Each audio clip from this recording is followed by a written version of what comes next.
Now, Diplomacy, a Singapore Experience. That's the title of a new book launched today, written by former Senior Minister S. Jayakumar. It reflects on several areas of diplomacy, including bilateral ties with closest neighbours Malaysia and Indonesia. S. Ramesh with the story. The 316-page book covers a momentous period in Singapore's history when Professor S. Jayakumar was the country's foreign minister, says his old friend in cabinet, Dr. Tony Tan. With his clear-eyed approach to problem-solving, together with his persuasive abilities, Professor Jayakumar won over hearts and minds to resolve disputes and build consensus and understanding with other countries.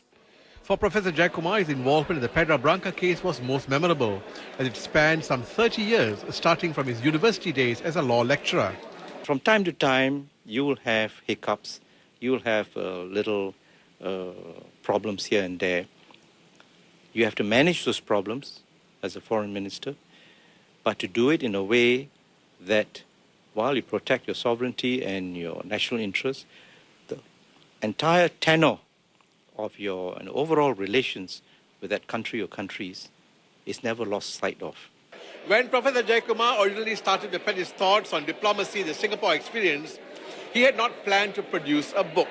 But he was encouraged by many, both in the Ministry of Foreign Affairs and also outside the ministry, to come up with a book so that there would be a point of reference for young MFA officers and the civil service on the intricacies of diplomacy and foreign policy. In future, expect Professor Jayakumar's monographs on events like the Hotel New World disaster and SQ-117 hijack, episodes when he was in the Home Affairs Ministry.